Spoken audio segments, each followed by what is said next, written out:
J'attends quelques secondes que ça se mette en route et c'est bon. Hop.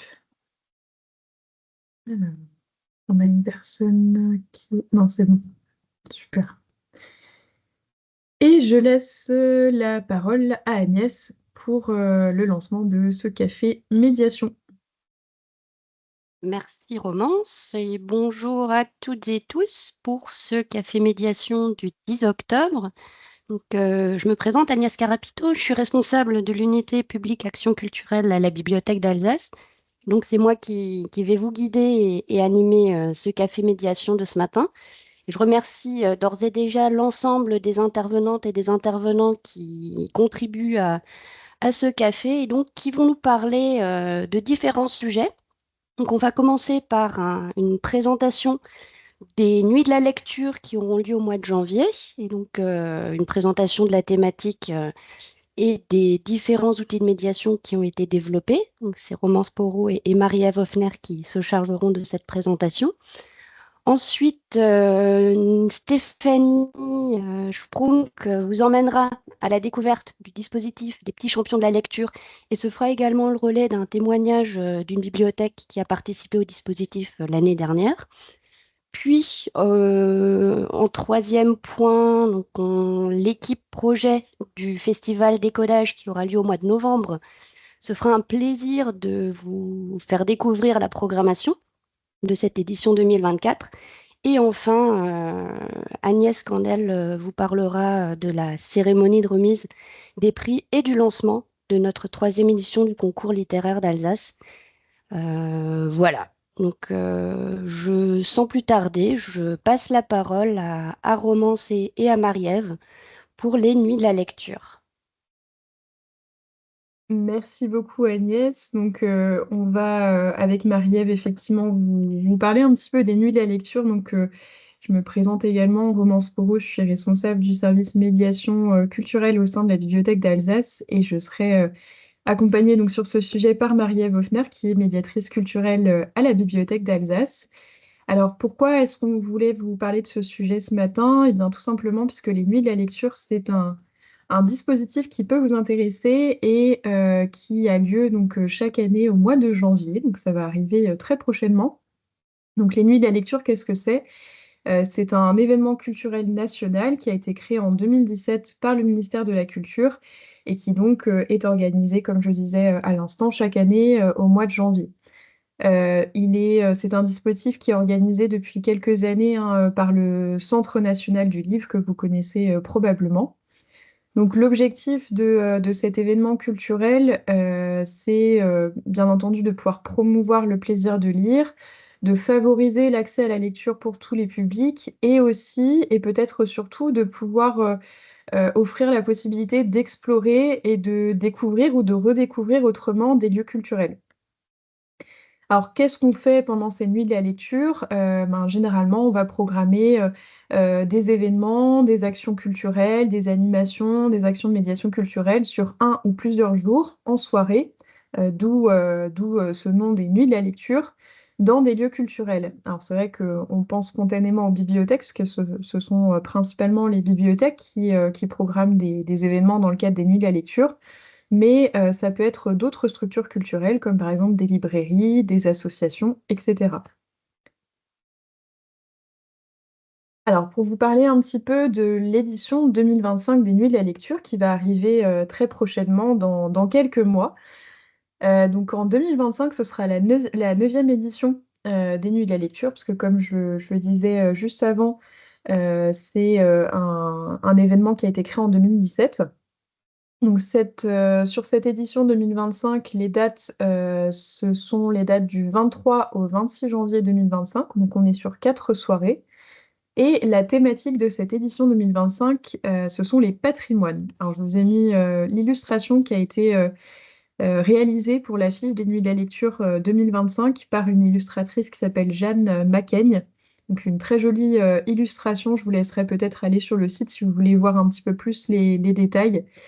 Et juste pour faire un petit focus sur cette thématique des patrimoines, Alors, il y a sur le site des Nuits de la lecture, il y a toute une explication, un petit peu une définition de ce qui est mis derrière cette thématique. Donc, je vais vous lire un petit peu voilà, ce que les organisateurs entendent derrière cette thématique des patrimoines.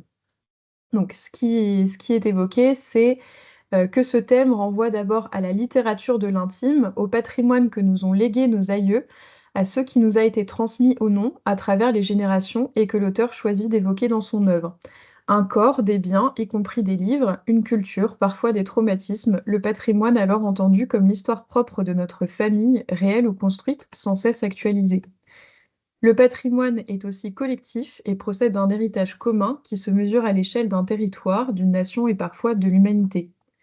La littérature est à la fois une composante de ce patrimoine et une manière de le rendre vivant. Elle nourrit le patrimoine culturel matériel à travers la transmission de bibliothèques exceptionnelles et immatérielles, en façonnant aussi nos connaissances, nos représentations et nos savoir-faire. Un pan de la littérature et de ses écrivains peut devenir patrimonial et nos auteurs contemporains constitueront le patrimoine de demain. Enfin, le patrimoine, en tant que lieu ou bâtiment présentant un intérêt archéologique, artistique, culturel, scientifique, intellectuel, religieux ou naturel, qu'il s'agisse d'un monument historique, d'une église de village ou d'un parc naturel, peut être un formidable terrain de jeu pour les auteurs comme pour les lecteurs. Voilà un petit peu donc la définition qui est donnée derrière cette thématique des patrimoines. Donc voilà, je pense qu'il y a, il y a pas mal de choses qui peuvent être source d'inspiration et qui peuvent donner des idées d'animation pour ces nuits de la lecture. Alors justement, la question c'est comment est-ce qu'on peut décliner ces nuits de la lecture en bibliothèque? Je pense qu'on peut tout d'abord, voilà, enfin, la plupart des participants ici présents, on pourra s'accorder sur le fait que voilà, ces nuits de la lecture, c'est une vraie opportunité, une belle opportunité pour animer sa bibliothèque de manière originale et peut-être de pouvoir attirer de nouveaux publics, puisque en proposant des animations en soirée, on peut peut-être voilà, attiser la curiosité de publics qui n'auraient pas forcément pensé franchir la bibliothèque, enfin les portes de la bibliothèque en journée. Et cette thématique des patrimoines, comme on vient de le voir, c'est aussi une opportunité d'organiser des rencontres et des lectures dans des sites patrimoniaux inspirants.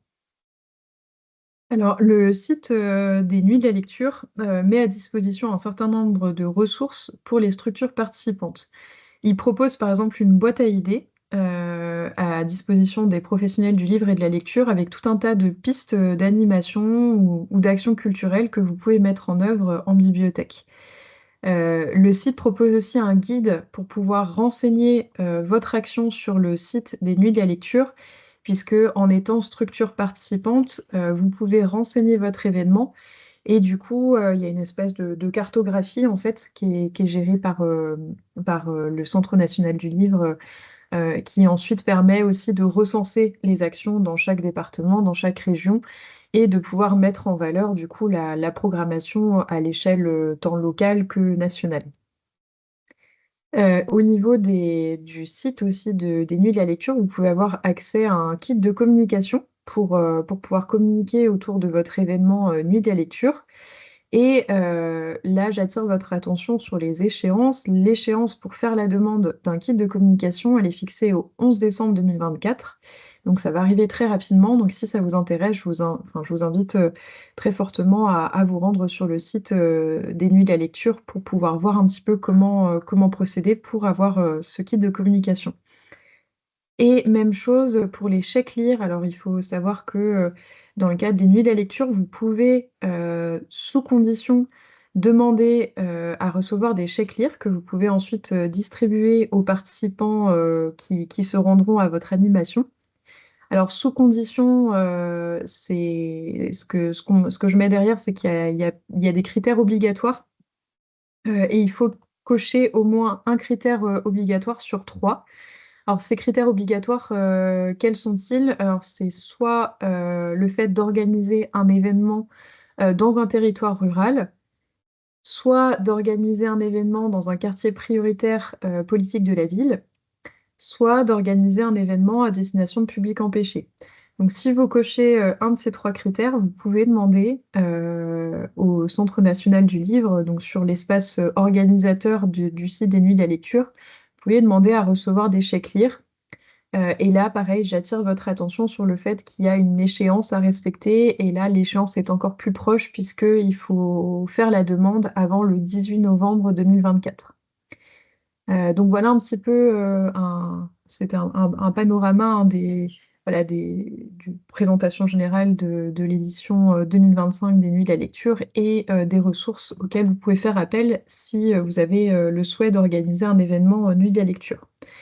Et je vais passer du coup la parole à Marie-Ève pour vous présenter un petit peu ce que nous, Bibliothèque d'Alsace, on peut mettre à disposition des bibliothèques pour vous aider en fait à mettre en place une action dans le cadre des Nuits de la lecture. Bonjour. Donc, effectivement, je travaille actuellement sur la conception d'un kit Nuit de la lecture, c'est donc un outil de médiation destiné à être prêté dans le cadre de cet événement national, voire peut-être pour d'autres événements.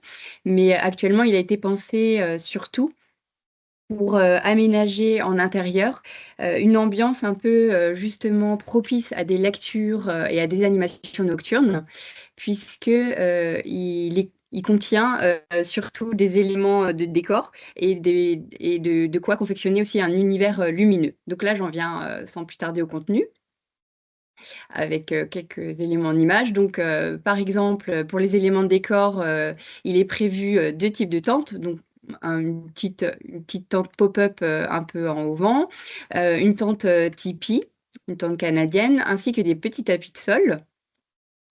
Et pour ce qui est des éléments lumineux, eh bien, on a prévu différents types de veilleuses, donc des lampes LED de différents formats, ainsi que des lampes à projection étoilée au plafond, des boules lumineuses.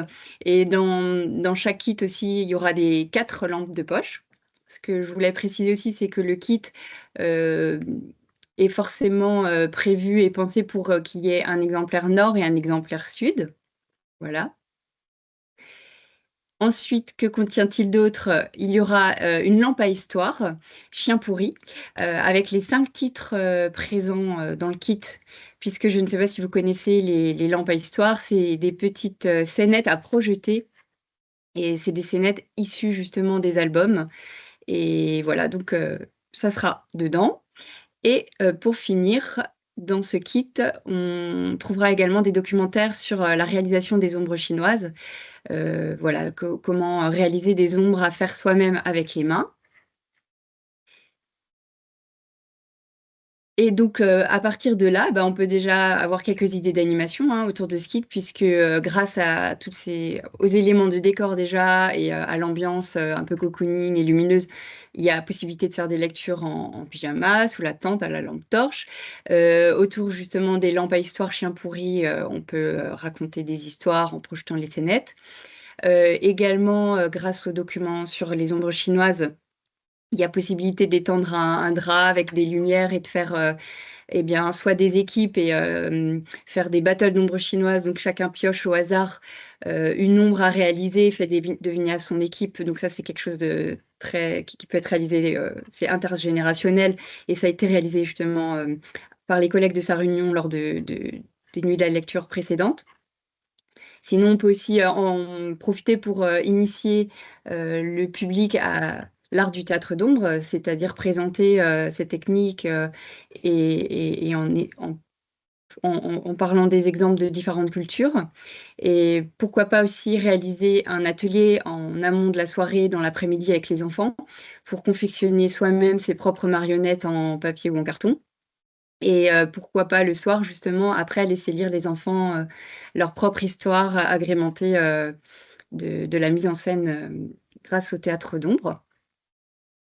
Voilà, déjà par rapport à ce kit, ce qu'on pourra avoir comme idée d'animation. Et j'enchaîne avec d'autres idées qui sont plus largement menées justement lors de cet événement national.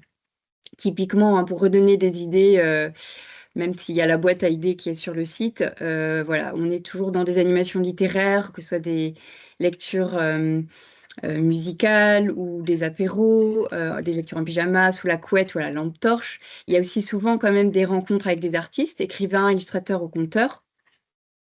Et on peut souvent proposer des activités ludiques, ça se fait de plus en plus, telles que des escape games, serious games, murder party, chasse au trésor ou autre enquête. Et autour du livre, c'est encore mieux. Et maintenant aussi beaucoup les jeux vidéo. Alors là, notamment, on est dans la thématique des patrimoines. Je sais aussi qu'il y a la possibilité parfois de visiter des lieux patrimoniaux ou des musées grâce au casque de réalité virtuelle. Donc voilà, ça peut être une idée. Il y a des ateliers créatifs souvent qui sont proposés, des ateliers de dessin, de calligraphie et aussi des ateliers d'écriture. Et également souvent proposés des expositions, des projections de films, des conférences, des spectacles ou des concerts. Et pour terminer, je ferai un tout rapide rappel récapitulatif sur l'édition 2024 dans les bibliothèques du réseau alsacien. C'est quelque chose qui avait déjà été présenté en café médiation par notre collègue Brigitte Bérat de Villers, et c'est elle qui a travaillé là-dessus pour le recensement. Et je refais juste 2-3 lignes là-dessus, c'est-à-dire quand même qu'il y a eu, lors de la précédente édition en 2024 sur la thématique du corps, il y a eu des ateliers de danse menés à Villers sur la danse orientale, Ferrette le tango, Wissembourg en partenariat avec l'école municipale des arts. Il y a eu un spectacle proposé à Holsheim, le Tourbillon, ainsi qu'une conférence Mon corps m'appartient sur le respect de l'intimité et le consentement de l'enfant. Justement, à sa réunion, les collègues avaient proposé déjà un atelier d'ombre chinoise. En hors les murs, la médiathèque de Wangenbourg-Engenthal avait proposé une lecture au marché, avec sous forme d'un menu entrée plat dessert. Il y a eu les lectures en schlapp à la lampe torche par la médiathèque d'Orfelden en partenariat avec le collège. Et les live games proposés également à Altkirch et Villers par Republic of Wayland. Et aussi un atelier bien-être qui avait été réalisé à la Broc. Voilà, ma part. Alors, je ne sais pas si vous Merci. vouliez prendre la parole à votre tour.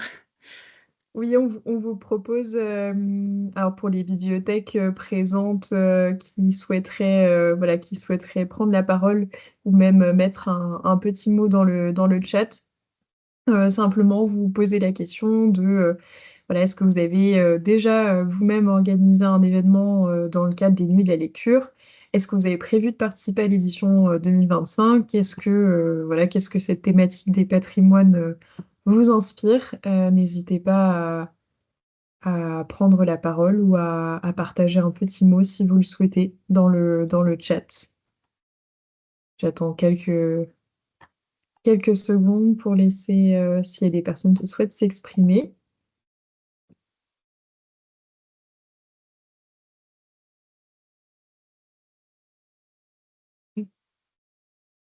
Alors, on a Armel Beaune. Oui, nous avons prévu d'y participer cette année. Nous commençons à y réfléchir. Pour l'année dernière, nous avions emprunté les casques virtuels. Super, avec une immersion dans le corps. Merci pour votre partage. Alors c'est vrai que, comme on l'évoquait un peu plus tôt, hein, cette thématique des patrimoines, ça peut être l'occasion peut-être de sortir des murs de la bibliothèque pour éventuellement proposer une animation dans un lieu de patrimoine qui est à proximité, ou effectivement, comme l'évoquait Marie-Ève, et du coup ça rejoint ce que vous partagez, Madame Beaune, utiliser aussi les nouvelles technologies, typiquement les casques de réalité virtuelle, pour pouvoir découvrir aussi un lieu de patrimoine, effectivement. Merci pour le partage d'expérience. Je pense on va pouvoir passer au sujet suivant, s'il y a d'autres souhaits de partage, mais je ne crois pas que ce soit le cas. Merci en tout cas. Merci Romance et Marie-Ève pour cette présentation. Et donc le point suivant, c'est notre collègue Stéphanie Sprunk qui va vous présenter le dispositif des petits champions de la lecture. Bonjour à tous, donc Stéphanie Sprunk, médiatrice à la Bibliothèque d'Alsace. Je vais vous présenter le dispositif des petits champions de la lecture. Et donc, je vais vous partager mon PowerPoint.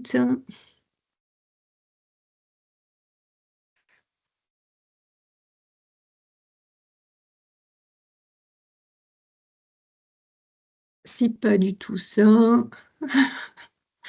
Alors, évidemment, ça aurait été trop facile.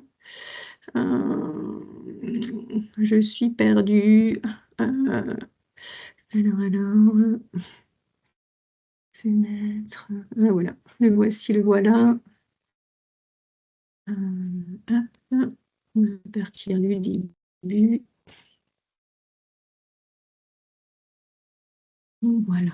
Donc, les petits champions de la lecture, c'est un grand jeu national de lecture à voix haute pour les enfants de CM1 et CM2.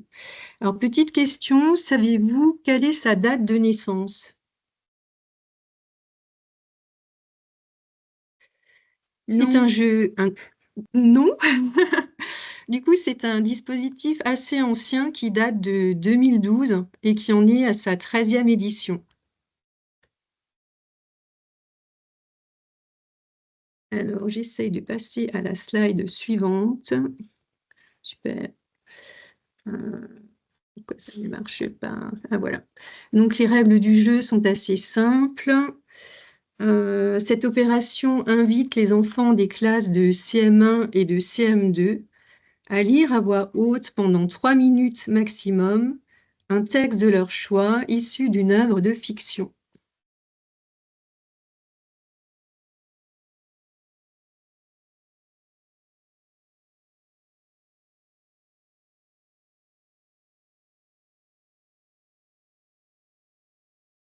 Les objectifs sont pluriels. Excusez-moi, j'ai des problèmes avec le PowerPoint pour passer d'une page à l'autre.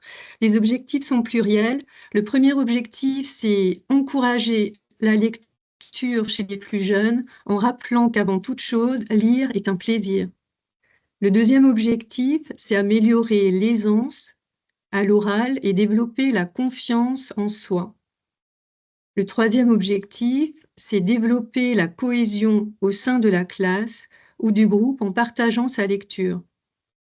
Le quatrième objectif, découvrir des textes de littérature jeunesse et nourrir son imagination. Et le cinquième, rencontrer des auteurs jeunesse contemporains pour les heureux finalistes régionaux. Les avantages. La lecture à voix haute offre de multiples avantages pédagogiques. Quelques chiffres sont parlants. 95% des enseignants constatent des progrès en lecture chez leurs élèves suite à la participation au jeu, avec un développement du goût de la lecture, progrès en termes d'expressivité et fluidité de la lecture. 60% des enseignants constatent des progrès de leurs élèves en termes de confiance en soi. 91% des enseignants considèrent que le jeu constitue une aventure collective pour toute la classe. Et au jour d'aujourd'hui, il y a 4200 classes inscrites. Au jour d'aujourd'hui, c'était hier. À mon avis, aujourd'hui, il n'y en a plus. Chaque jour, ça augmente à peu près de 100 classes. Et il est toujours possible de s'y inscrire pour ceux qui s'y intéressent jusqu'au 2 décembre. Donc, les ouvertures se sont ouvertes le 9 septembre et vous pouvez donc vous y inscrire jusqu'au 2 décembre. L'inscription est facile. Vous allez sur le site, le ou la responsable du groupe constitué inscrit son groupe. Et voilà. Le jeu est organisé en 4 étapes. Après la finale école, le gagnant de chaque groupe est convié à une finale départementale, puis régionale, avant de participer à une grande finale nationale organisée au mois de juin dans un grand théâtre parisien. Il y a donc 4 étapes pour le jeu, mais 6 dates à retenir. Donc jusqu'au 2 décembre, les inscriptions sur le site des Petits Champions. jusqu'au 26 janvier 2025, vous avez la possibilité d'organiser des finales écoles au sein des établissements inscrits. Et jusqu'au 28 janvier, vous pouvez déclarer les lauréats écoles. Passé cette première étape, les lauréats pourront aller aux finales départementales qui, selon le nombre de candidats, se passeront sur 1 ou 2 tours. Si vos candidats sont lauréats, ils auront la possibilité de participer aux finales régionales et dans ce cas-là, ils feront profiter à toute leur classe de la venue d'un auteur de littérature jeunesse contemporain. Et s'ils passent cette étape-là, c'est la grande finale dans un théâtre parisien. Pour rendre tout ça un peu plus concret, j'ai eu l'occasion de contacter Céline Paris de la bibliothèque de Drusenheim qui participe à ce dispositif pour la 3e fois. Donc, je vais vous relater un peu comment elle est rentrée dans le dispositif et comment elle a réussi à embarquer les écoles de Drusenheim. Donc, nous parlons d'écoles participantes, mais comment les bibliothèques peuvent s'y inscrire? Il y a 2 possibilités, ou inscrire un groupe librement constitué d'élèves de CM1 et de CM2 au nom de la bibliothèque, ou initier un partenariat avec les écoles. C'est ce qu'a fait Céline Paris. Elle est donc à l'initiative de la participation au championnat des écoles de Drusenheim. Elle y participe avec 2 classes. Il y a possibilité d'y participer avec une classe ou plus 2 classes ou plus. Comment elle a pu convaincre les écoles d'y participer? Elle a profité du temps d'échange en début de rentrée, moment de planification des accueils scolaires et de présentation du programme culturel annuel, pour parler de ce championnat. Le projet s'est alors décliné sur l'année scolaire avec différents rendez-vous. Mais déjà avant la rentrée scolaire, Céline avait sélectionné une trentaine de romans qu'elle a lus dans l'objectif de les présenter aux élèves pour les aider à choisir le livre qu'ils présenteraient durant le jeu. Le premier rendez-vous s'est donc passé en octobre. Céline a présenté les romans aux 2 classes participantes. Les élèves pouvaient bien sûr choisir un livre différent de ceux présentés dans la sélection et pouvaient également en changer en cours de route si jamais la lecture ne leur plaisait pas. Pour ce faire, les enfants se rendaient alors à la bibliothèque et choisissaient un nouveau livre sur les conseils de Céline ou en choix libre. Donc le premier rendez-vous, c'était en octobre. Le deuxième rendez-vous se passait au retour des vacances de la Toussaint. Les élèves se rendaient à la médiathèque. À ce moment-là, ils avaient déjà choisi l'extrait du texte qu'ils allaient lire à voix haute. Et c'était un moment où tous les élèves sont passés chacun son tour sur un temps de 5 minutes en se présentant, en donnant son nom, son prénom, en contextualisant le roman et en démarrant sa lecture de 3 minutes environ. Donc, c'était vraiment un coup d'essai où Céline en a profité pour les coacher en se servant des tutos qu'on peut trouver sur le site des Petits Champions. Le 3e rendez-vous se passait début janvier, donc directement à la rentrée. Les élèves, à ce moment-là, sont venus s'entraîner en conditions réelles dans la salle de spectacle du pôle culturel, c'est-à-dire avec un micro, un planning de passage des enfants, et les enfants passaient 5 par 5 sur scène. Céline faisait maître du temps alors que les enseignants remplissaient les grilles d'évaluation fournies par les Petits Champions. Ça consistait à noter le titre du roman, le nom de l'enfant et à cocher quelques cases sur la diction, sur la posture sur scène. Il y avait différents critères comme ça à noter. Donc ça, c'était un coup d'essai un peu plus sérieux, si on veut. Une semaine après a lieu la finale école. C'était le 4e rendez-vous, qui est une journée dense, la journée respectant les horaires scolaires. Pour le passage, une classe participe et puis l'autre. À l'issue de cette journée sont désignés alors 2 lauréats, car 2 classes y étaient inscrites. Et lorsque les petits champions veulent l'équité, lorsqu'il y a 2 lauréats par classe, il faudra obligatoirement qu'il y ait une fille et un garçon. Par rapport au choix du lieu des finales écoles, Céline insistait aussi sur le fait de proposer cette finale dans un lieu extérieur à l'école pour plus de neutralité et sortir l'événement du cadre scolaire. Et cette fois, le jury était composé de personnes plus ou moins étrangères aux enfants. À Drusenheim, il s'agissait de l'adjointe à l'éducation, d'un professeur retraité et d'un cadre de l'enseignement en retraite. Donc ça, c'était la mise en place lors de la première participation de Drusenheim.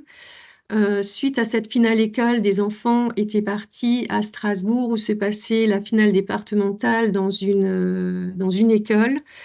Les enfants étaient revenus un peu, les enfants et les enseignants étaient revenus un peu circonspects.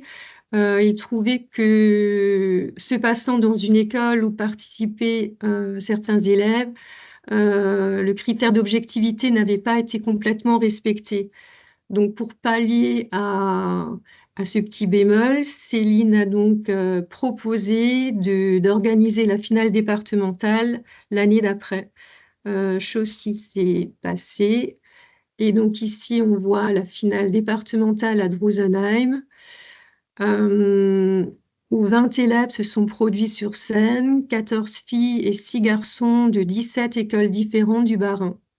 Il y avait donc des enfants d'Agno, des villages d'Alsace-Bossu ou encore de l'Eurométropole qui étaient venus disputer la finale départementale des petits champions. En conclusion, elle me disait que les enseignants étaient ravis, les élèves se prennent au jeu, même ceux qui ont beaucoup de difficultés, d'où tout l'intérêt de participer à ce genre de dispositif. C'était une super belle expérience autour de la lecture plaisir, qui demande certes un investissement, mais qui porte ses fruits. Presque tous les élèves se sont inscrits à la médiathèque. Ce jeu se passe aussi à un moment charnière avant leur départ au collège et il permet de casser les barrières.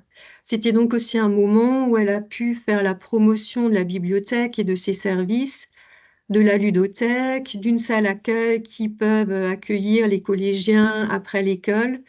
Bref, elle disait présenter la bibliothèque et leur montrer que la bibliothèque était un lieu de vie accueillant et qu'il fallait la pratiquer et en profiter.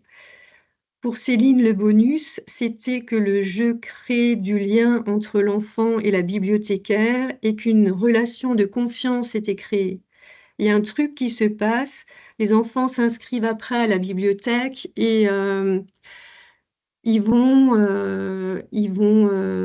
librement et il n'y a plus de barrière pour oser parler au bibliothécaire, oser lui demander des conseils de lecture ou autre. La dernière anecdote qu'elle trouvait important de relayer, c'est que l'année passée, une professeure des écoles ne voulait plus y participer parce qu'elle avait un double niveau, dont des élèves ayant déjà participé aux petits champions. Mais ces élèves l'ont convaincue de remettre le couvert et d'y embarquer le CM1 qui n'avait pas encore pu participer au jeu. Voilà, pour dire que ça plaît aux enseignants, mais que ça plaît beaucoup aux élèves et qu'une fois qu'ils y ont goûté, ils n'hésitent pas à y revenir. Donc voilà pour ce témoignage de Céline. Et ce qui est intéressant aussi, c'est qu'elle se propose d'être référente si jamais des bibliothèques souhaitent s'investir dans ce dispositif. Elle est prête à vous donner des conseils, à vous coacher.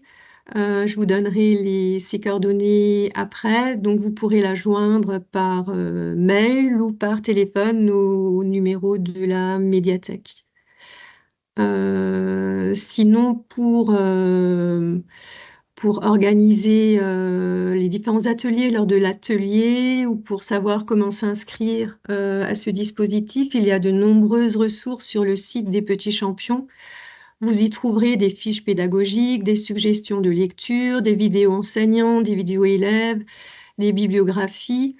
Je vous propose, je vous mettrai dans le chat aussi le lien de téléchargement du document de présentation et sur leur chaîne YouTube, vous trouvez un autre webinaire de présentation. Donc, un seul mot, inscrivez-vous.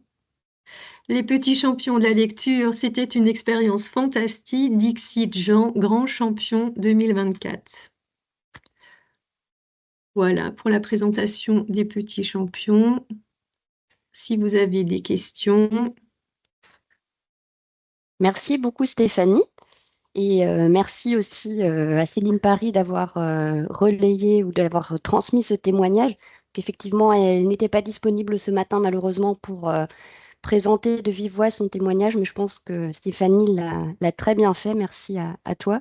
Alors, est-ce qu'il y avait des questions de la part voilà, des participants? Ça peut se faire dans le chat ou si vous souhaitez intervenir, voilà, vous pouvez lever la main et ouvrir vos micros.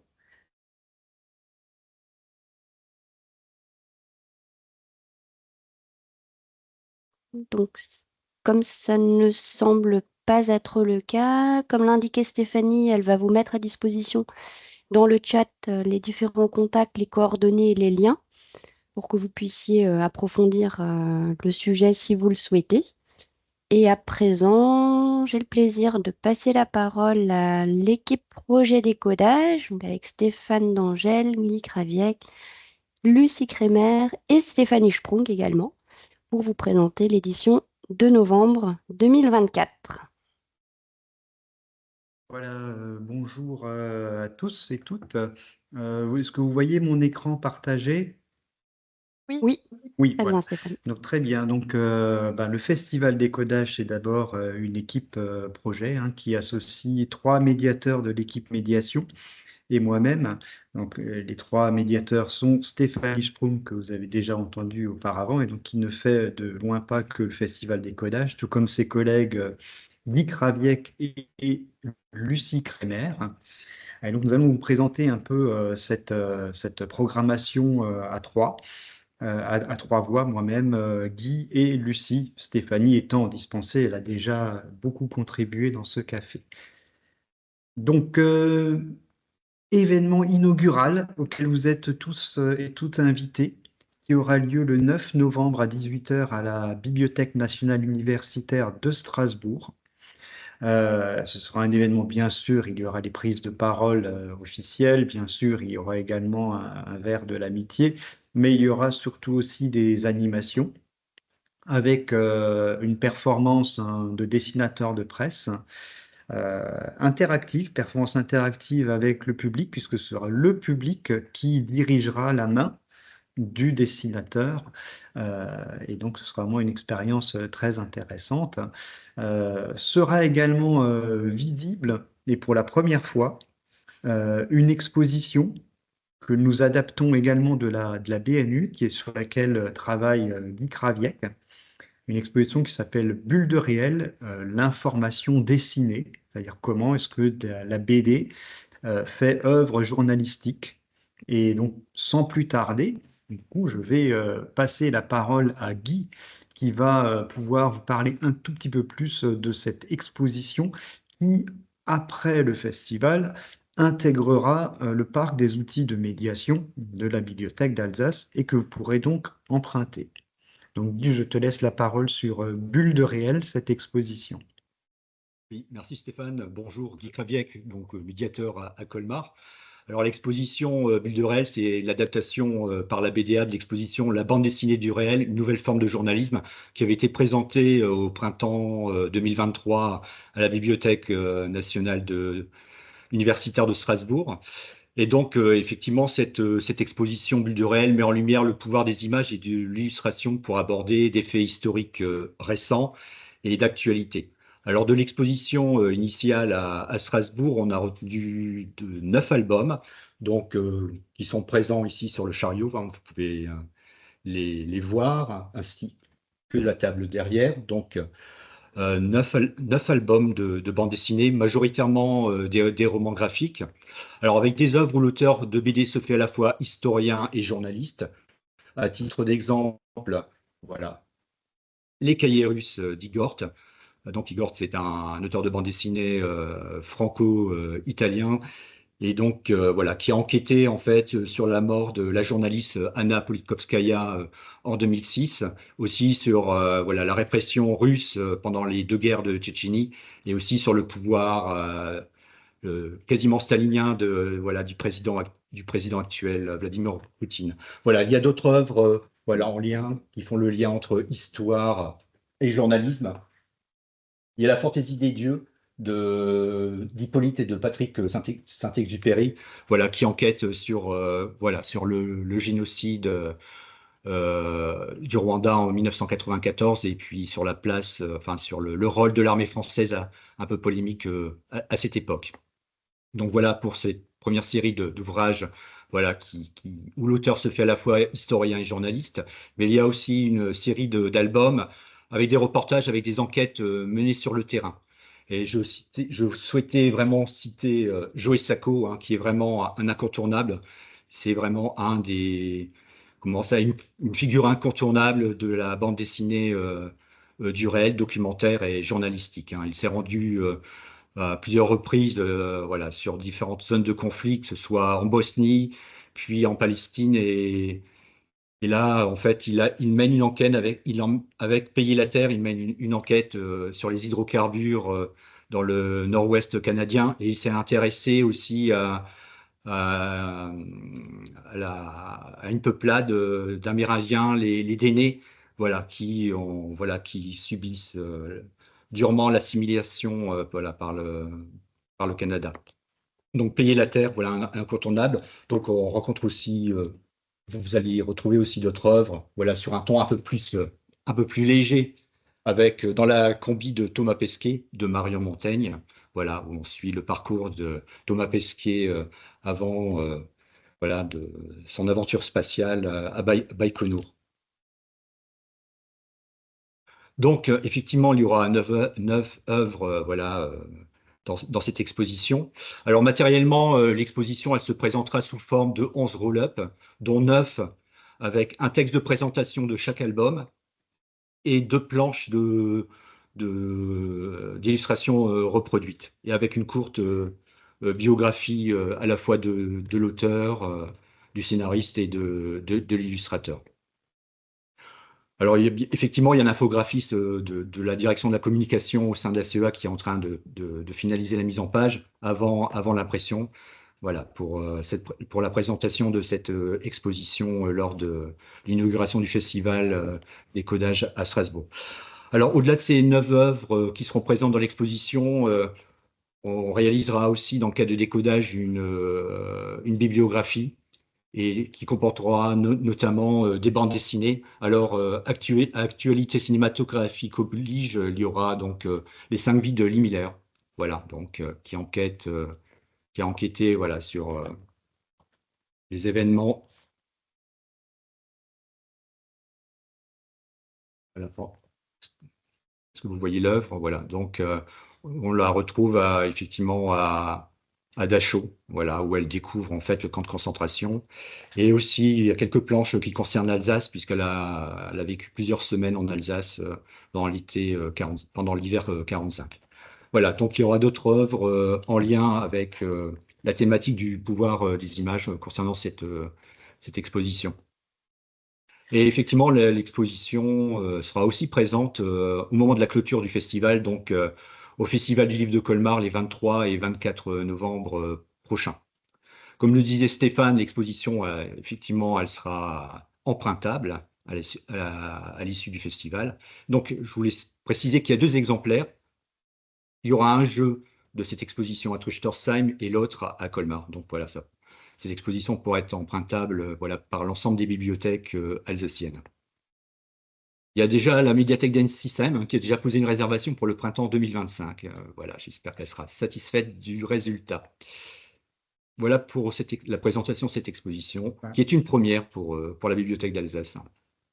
Merci Guy, et je vais tout de suite te laisser la parole pour zoomer sur quelques événements de la programmation, on va pas dire officielle, mais on a aussi une nouveauté cette année que vous détaillera Lucie, mais Guy va se focaliser sur quelques événements de notre programmation. Alors oui, donc le festival Décodage, il se décline au pluriel avec une diversité d'événements. Il y a des conférences, des projections débats, des spectacles ou encore des ateliers. Bon, je ne vais pas toutes vous les présenter, mais plutôt faire un focus par type de proposition. Alors je commencerai par une conférence, on en a 6. Et voilà, je voulais faire un focus sur une conférence qui se tiendra donc le mercredi 13 à Colmar, au PMC. Donc, c'est une conférence qui s'intitule le photojournalisme engagé. Alors, comme vous le savez, la photo de presse n'a jamais été, le pouvoir de la photo, et surtout dans la presse, n'a jamais été aussi fort qu'aujourd'hui, en faisant la lumière sur des problèmes sociaux, sur des conflits, et peut aussi transformer la prise de conscience de l'opinion publique en une conscience collective. Alors ce propos va vraiment se refléter dans la conférence qu'on vous propose à Colmar, avec l'agence Myop, qui va nous envoyer une de ces grandes photojournalistes de guerre, qui n'est autre que Laurence G. Elle n'est pas encore annoncée dans le programme, puisqu'actuellement elle est en Ukraine. Donc, on se posait la question de sa présence, mais elle nous l'a confirmé là tout récemment. Donc, Laurence G. Donc, viendra parler de son travail de photojournaliste de guerre, voilà, sur différentes zones de conflit, que ce soit en Syrie, mais également en Ukraine. Elle a aussi suivi comment ça, la trajectoire de plusieurs migrants en Méditerranée orientale, notamment en Grèce et en Turquie. Voilà, elle viendra parler de son travail voilà, de photojournaliste. Alors, c'est vraiment, on peut considérer l'Oranger comme une de nos têtes d'affiche, n'est-ce pas, Stéphane? Voilà, c'est vraiment une photojournaliste qui compte dans ce milieu du photojournalisme. Et en fait, elle a été lauréate notamment d'un World Press Photo en 2021. Enfin, elle est vraiment reconnue dans la profession. Elle travaille en plus de Myop, de l'agence Myop pour Le Monde, le JDD, Polka Magazine. Voilà, c'est vraiment une personne qui compte dans ce milieu. Je pense que ce sera une conférence passionnante voilà, à découvrir donc, le mercredi 13 novembre à Colmar. Donc voilà un peu pour cette conférence. Ensuite, il y aura aussi des projections débats et je voulais faire un petit focus voilà, sur une projection débat qui aura lieu à Plopsheim, donc le vendredi 15 novembre, et qui s'intitule Opération Lune. Alors, Opération Lune, c'est un documentaire. À vrai dire, non, c'est plutôt un documentaire. L'idée du réalisateur, William Carell, est la suivante. Mettre sur pied un faux documentaire, témoin à l'appui, et montrer par A plus B que les images d'Armstrong foulant le sol lunaire sont effectivement truquées.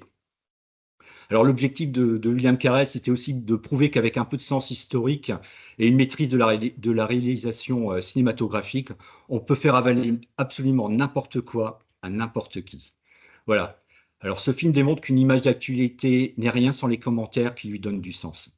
Alors c'est un film vraiment troublant, hein, voire un peu, on y rit jaune, mais voilà, c'est un film vraiment intéressant voilà, à découvrir à Plopsheim, donc le vendredi 15 novembre. Et la séance sera suivie d'un débat avec Aude Fabre, qui est journaliste spécialiste du démontage d'Infox.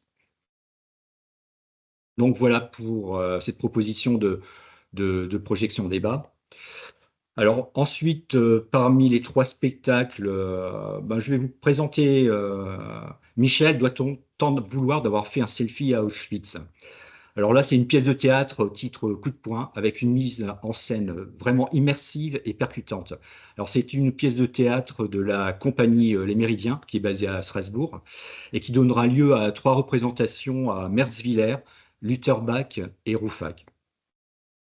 Alors, il y a 10 ans maintenant, une jeune américaine prenait un selfie devant le portail du camp d'Auschwitz, en suite rose.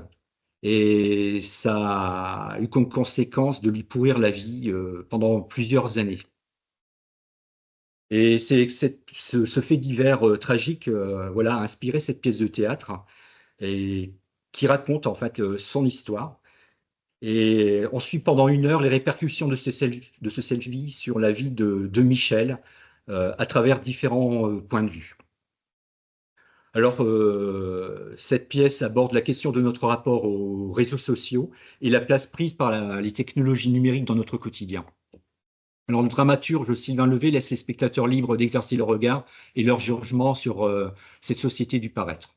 Voilà, c'est vraiment une pièce de théâtre voilà, très innovante et qui sera jouée donc, à 3 reprises avec de jeunes acteurs, des adolescents, voilà, qui donnent leur point de vue voilà, sur ce selfie tragique à Auschwitz, hein, voilà, pour certains. Voilà donc pour les spectacles. Il y en a bien d'autres à découvrir. Ouais, voilà, donc je pense qu'elle est très, très intéressante à découvrir. Voilà pour les spectacles. Et puis enfin, pour finir, parmi les 7 ateliers animés par des intervenants extérieurs, je voulais faire plus particulièrement un focus voilà, sur un atelier qui aura lieu à Münster. D'ailleurs, Armelle Beaune, tu, tu es présente aujourd'hui au Café Médiation. Je tiens à te remercier voilà, d'avoir accepté avec l'équipe de la médiathèque d'avoir accepté voilà, de participer à cet atelier donc, qui s'intitule Lecture-écriture d'une image et donc qui sera animé par la photographe documentaire Kenya Sadoun. Alors Kenya Sadoun, elle pratique la photographie de reportage en immersion et a travaillé auprès du public issu de l'immigration. Elle a mené de différents ateliers aussi bien en France qu'à l'étranger.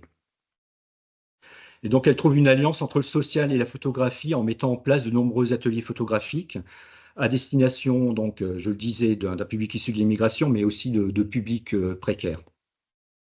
Alors, en mêlant son médium, donc la photographie, avec d'autres pratiques artistiques. Et ça va se traduire lors de cet atelier. Alors, elle sera à Münster donc, pour proposer au public une séance d'écriture de texte informatif à partir de photos sorties de leur contexte, avant de confronter la création des participants au véritable article de presse dont est issue cette photographie. Donc voilà pour Bien. cet atelier, donc lecture-écriture d'une image. Ben, merci Guy. Et tout de suite, cet atelier fait la transition avec Lucie qui va parler des ateliers des décodeurs. C'est une nouvelle formule que l'on introduit. Autant les événements que vous a présentés, Guy, sont des événements réalisés par des intervenants extérieurs. Là, nous avons aussi dans la programmation, cette fois, des ateliers menés par les médiateurs de la bibliothèque d'Alsace, qui sont de différents types et sur lesquels, effectivement, Lucie va vous faire une petite présentation. On est toujours sur cette même page, parce qu'elle va commencer par parler de cet événement-là, création de vidéos d'information. Les ateliers décodeurs sont matérialisés dans le programme par des aplats rouges dans lesquels ils sont récapitulés. Donc, je te laisse la parole, Lucie. Merci, bonjour à tous. Donc, Lucie Crémer, médiatrice à la Bibliothèque d'Alsace et donc, comme vous l'aurez compris, également sur le projet décodage. Donc, effectivement, les ateliers des décodeurs, il y aura 11 événements répartis dans toute l'Alsace, dont le premier, un atelier de création de vidéos d'information avec un super outil, c'est la table Mashup. C'est un outil assez incroyable qui permet en fait de construire avec des images animées. Là, on va construire des informations et on va le faire avec différentes perspectives et points de vue pour montrer qu'à partir d'une seule et même réalité, finalement, on peut avoir différentes versions. Donc ça, ce sera animé à Rochefort, à La Petite Pierre et à Ensisheim. Donc, je vous invite vivement à venir découvrir cet outil et cet atelier qui va être vraiment sympa. Ensuite, on va avoir l'escape game. Je reprends juste la petite page sur mon planning aussi. sur mon programme. Voilà, l'escape game Tracker d'Infox qu'on a eu l'occasion de tester la semaine dernière avec les collègues, où là, on va plutôt déjouer une théorie du complot et faire face à la véracité des images qu'on nous propose. Donc, c'est un escape game où on va devoir résoudre différentes énigmes, aussi bien sur papier qu'à écouter en vidéo. Je n'en dis pas trop, je garde un peu de suspense, mais le jeu est vraiment excellent. Et ensuite, s'en suivra un petit débat autour de ce sujet des images et des théories du complot. Et donc là, vous avez plusieurs sessions. Dans le nord Alsace, hein, vous allez avoir Sels et Wagenbourg. Et dans le sud Alsace, vous allez avoir Waldighofen, Niederergheim et Gepsheim. Donc là, Niederergheim qui est c'est présent aussi oui, à ce café médiation d'ailleurs. que l'on salue. Donc voilà, là, les inscriptions sont plutôt vivement recommandées pour être sûr d'avoir sa place. Nous aurons également un jeu de loi sur le thème des fake news qui a été entièrement conçu par notre collègue Zoé. Et là, vous connaissez tous le jeu de loi, hein, je ne vous explique pas les règles, mais le but, ça va être, est-ce que vous arriverez à finir ce jeu en répondant à toutes ces questions sur les fake news? Alors, il y aura plusieurs niveaux de difficulté, mais le jeu est vraiment chouette. Donc ça aura lieu à Molsheim. Et ensuite, nouveauté également cette année et première à la Bibliothèque d'Alsace, on va faire également un atelier avec nos collègues médiateurs du Vaisseau, où là, ce sera un atelier donc, qui s'appelle Fake News, où on va utiliser différents outils d'intelligence artificielle pour créer nous-mêmes une fake news, mais surtout, on va apprendre bien sûr à les reconnaître et à s'en prémunir. Mais voilà, ça va être le moment d'utiliser ces différents outils. Ça va être passionnant. Et donc, ça aura lieu à Sainte-Croix-aux-Mines et à Fegersheim. Et voilà, j'en ai fini pour cette présentation du festival Atelier des décodeurs. Merci à tous. Alors, pour vous donner un peu l'envie de participer, je vais vous montrer on a fait une petite un petit mini teaser, enfin non pas teaser vidéo, une petite vidéo qui va effectivement vous permettre de voir. Est-ce que vous voyez mon écran? Oui? Oui. C'est bon. Alors voilà, je vais lancer. Si ça veut bien se lancer. Ça ne veut pas. Donc, je vais essayer un autre. Alors, attendez. Tac. Hop.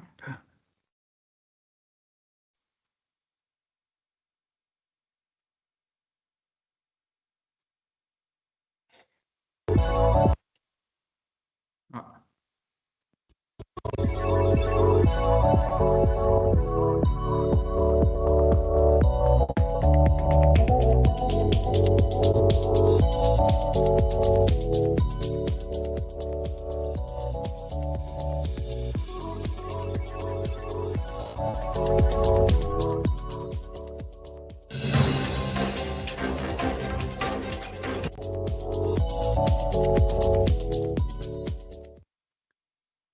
Voilà, la diversité effectivement de ces ateliers des décodeurs hein, que vous pouvez voir avec des éléments qui ont été réalisés par nous-mêmes. Hein. C'est vraiment des créations ou de l'apprentissage d'éléments qu'on a fait nous-mêmes. Et donc, si on récapitule les différentes rencontres qui ont lieu, les différentes couleurs, là, correspondent aux différents territoires d'action de la collectivité européenne d'Alsace. Donc, nous couvrons toute l'Alsace avec ces événements-là, avec vraiment du 8 au 24 novembre, 34 événements au total dans lesquels vous pouvez vous rendre, avec aussi, comme on vous l'a dit auparavant aussi, ce dernier événement-là, qui aura lieu le dimanche 24 novembre au Festival du Livre, Salon du Livre de Colmar, qu'on a baptisé un duel sous les bulles, événement dans lequel vous pourrez retrouver, comme vous l'a dit, sur le stand, l'exposition Bulle de réel, et aussi à la fois sur scène et aussi sur le stand, une battle de dessinateurs de presse. Deux dessinateurs de presse. L'un s'appelle Laurent Salle, que vous connaissez peut-être parce qu'il intervient souvent dans la presse régionale, et l'autre s'appelle Piette, qui intervient lui plus dans la presse nationale, et qui vont faire une battle, c'est-à-dire c'est le public qui va choisir les sujets sur lesquels ils vont s'affronter et va désigner le vainqueur de la battle. Voilà, donc ça commencera sur scène, ça se poursuivra sur le stand et il y aura également cette exposition BD Bulle du réel, Bulle de réel. Voilà donc pour Décodage, cet événement sur lequel trois médiateurs sont mobilisés en plus de leur travail ordinaire. Hein. Enfin, non, pas ordinaire, ils font un travail extraordinaire par ailleurs, mais leurs autres missions. Et donc, effectivement, on vous y attend. Et merci aux bibliothèques participantes, dont trois sont présentes aujourd'hui, puisque j'ai oublié KEMS, mais KEMS aussi fait partie de la programmation. Voilà. Merci à vous. J'en profite juste pour ajouter un petit mot. Il y a des formations qui sont organisées et proposées en lien avec le Festival Décodage. Donc des formations auxquelles vous pouvez vous inscrire depuis notre tout nouveau portail Bibliothèque d'Alsace. Il y aura par exemple des formations autour du décryptage des images qui auront lieu au mois de novembre. Donc pour les bibliothèques que ça intéresse, je vous invite à aller faire un tour sur notre portail pour voir un petit peu ce qui est programmé et puis si la thématique vous parle, à vous y inscrire. Voilà, c'était le petit mot complémentaire sur les formations. Merci. Merci à toute l'équipe projet. Alors, je me joins au remerciement de Stéphane hein, pour le travail extraordinaire qui est mené sur ce festival et grand merci aussi aux bibliothèques présentes aujourd'hui et à toutes les autres bibliothèques qui participent activement à ce festival. Alors, je ne sais Et pas alors, si quelqu'un a des questions sur ce oui, festival. Voilà.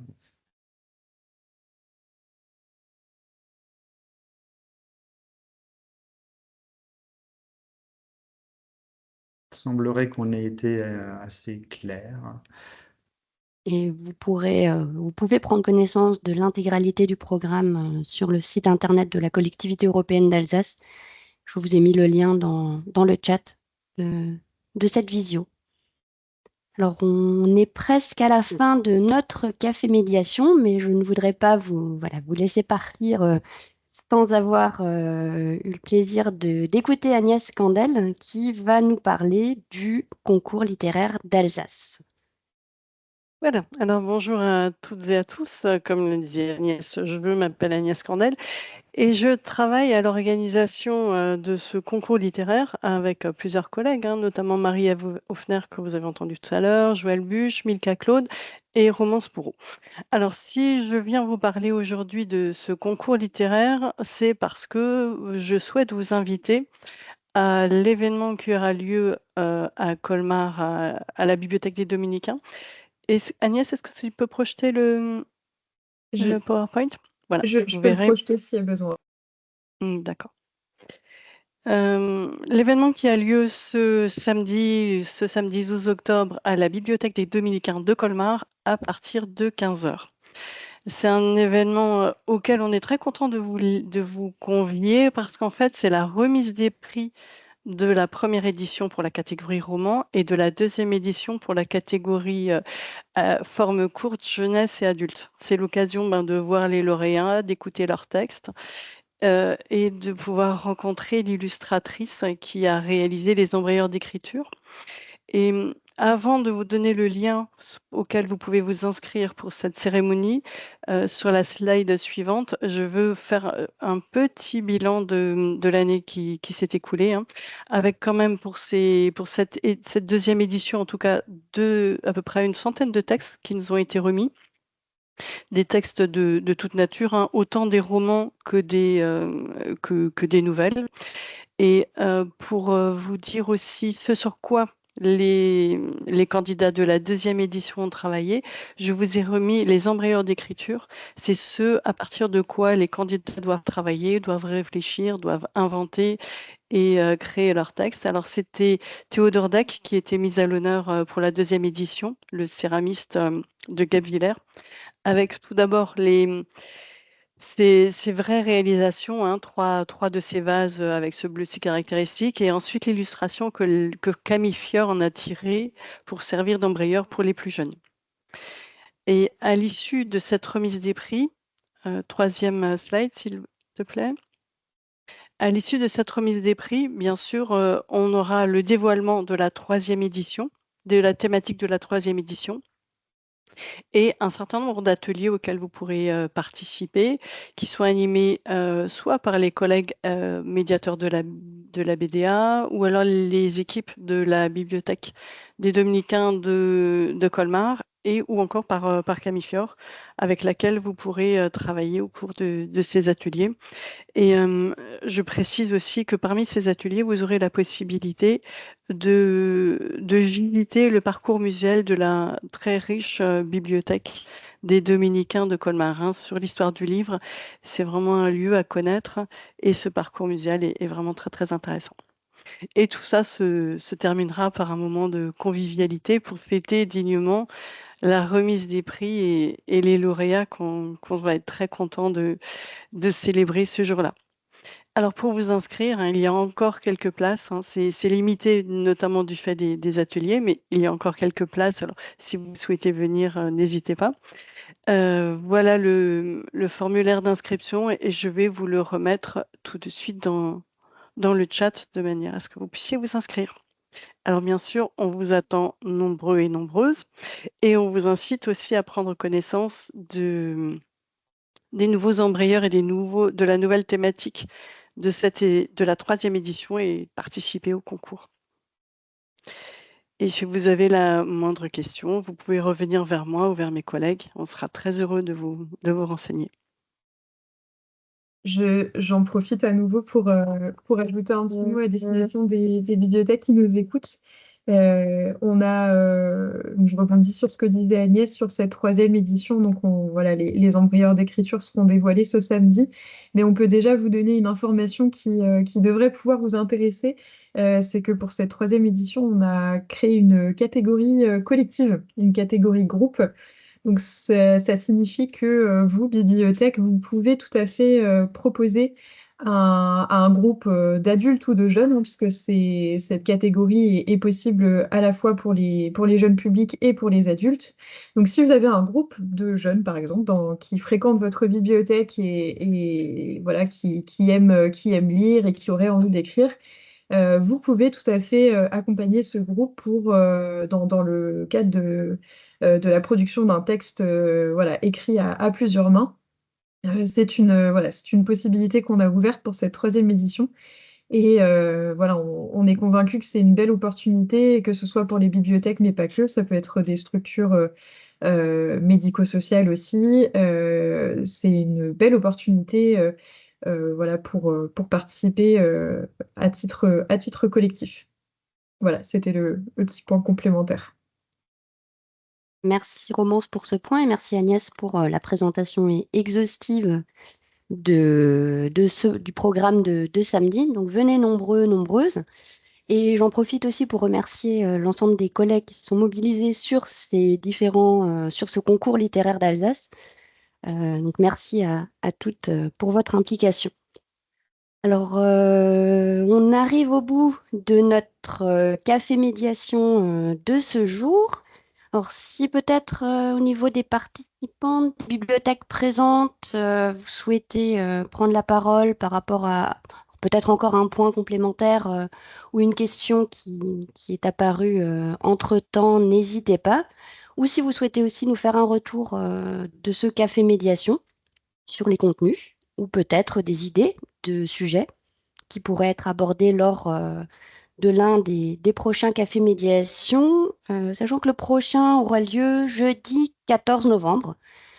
Donc, nous vous y donnons rendez-vous pour ce nouveau café. Alors, je n'ai pas l'impression qu'il y ait encore des questions ou des remarques, des prises de parole. J'attends encore quelques secondes.